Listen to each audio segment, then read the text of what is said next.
দর্শক, গোপুর হেসেলে আজকের আমি বানাবো রূপচাঁদ মাছের একটা রেসিপি। মাছগুলো আমি ভেজে রেখেছি, আর একটু বড়ি ভেজে রেখেছি। এখানে আলু আছে, বেগুন আছে, আর একটু পেঁয়াজ লঙ্কা ফোড়নে দেব। নুন হলুদ লঙ্কা তো এগুলো তো লাগবে। কড়া গরম হয়ে গেছে, আমি তেল দিয়ে দিলাম। তেলটা আমি অল্প দিলাম, কেননা মাছের তেলটা দেবো, তেল উঠে যাবে অনেক। ফোড়ন দিলাম, তেজপাতা দিলাম আর 5 ফোড়ন দিলাম তেলের উপরে। তেলটা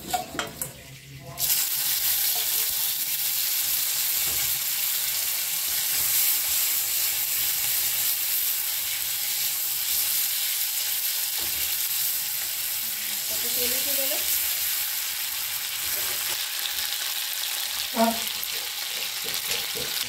একটা বাটিতে জল নিয়েছি, এতে পরিমাণ মতো হলুদ গুঁড়ো দিয়ে দিলাম, সামান্য একটু লঙ্কা গুঁড়ো কালারের জন্য।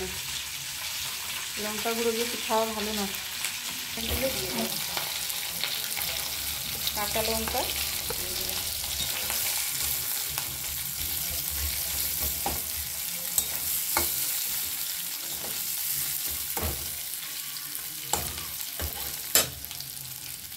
একটু নুন দেবো, তাহলে পেঁয়াজগুলো তাড়াতাড়ি গলে যাবে।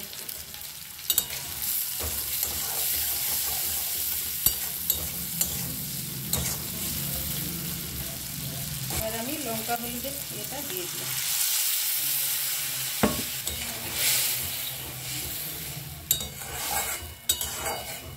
দিয়েছিলাম আর একটু নুন দিয়ে দিলাম, অল্প একটু চিনি দেব।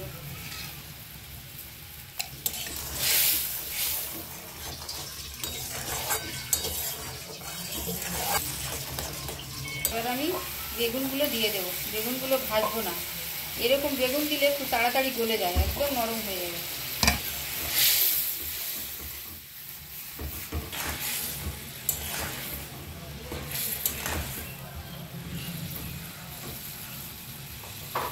এবার আমি আলুগুলো দিয়ে দেবো।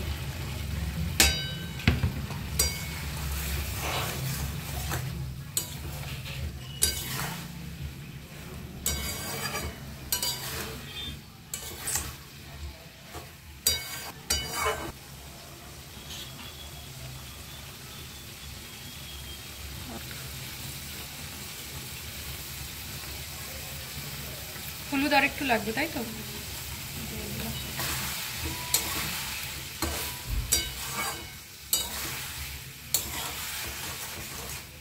সিদ্ধ করা বলে বেগুন তাড়াতাড়ি দিয়ে দিলাম, নাহলে যখন মাছের ঝোলটা ফুটবে তখন এগুলো ফেলে দিলে, বেগুনগুলো ছেড়ে দিলে ও বেশিক্ষণ লাগে না, 5 মিনিটে একদম নরম সিদ্ধ হয়ে যায়।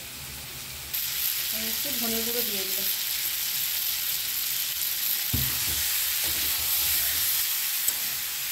মশলাগুলো দিয়ে অল্প অল্প করে কষাতে হবে, বেশিক্ষণ না, যেহেতু বেগুন তাড়াতাড়ি সিদ্ধ হয় আর আলু সিদ্ধ করা, 2-4 মিনিট কষালেই হয়ে যাবে, তাই না মা?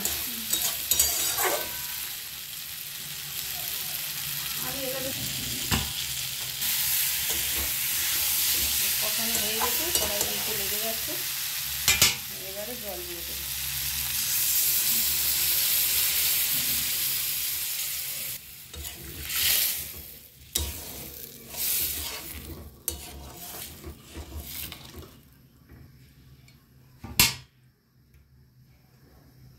গ্যাসটাকে বাড়িয়ে দিতে হবে, এটা ফুটবে খানিকক্ষণ।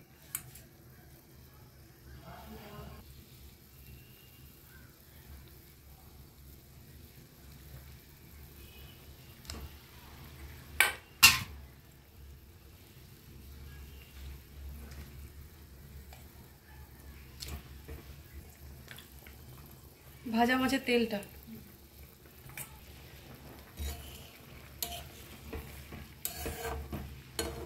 আর সামান্য একটু জল দেবো।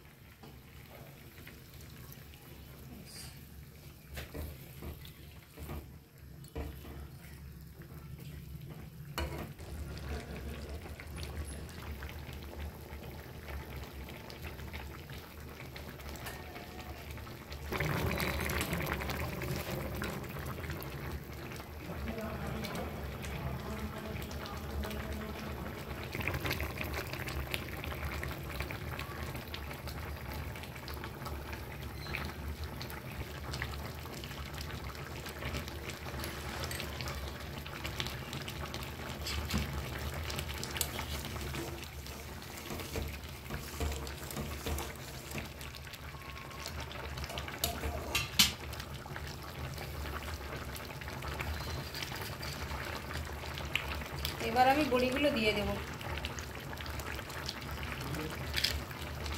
বেগুন সিদ্ধ হয়ে গেছে, একদম রসগোল্লার মতো নরম তুলতুলে হয়ে গেছে। আপনারা যখন মাছের ঝোলে দেবেন এরকম বেগুন না ভেজে দেবেন। এবার আমি বড়িগুলো দিয়ে দিই।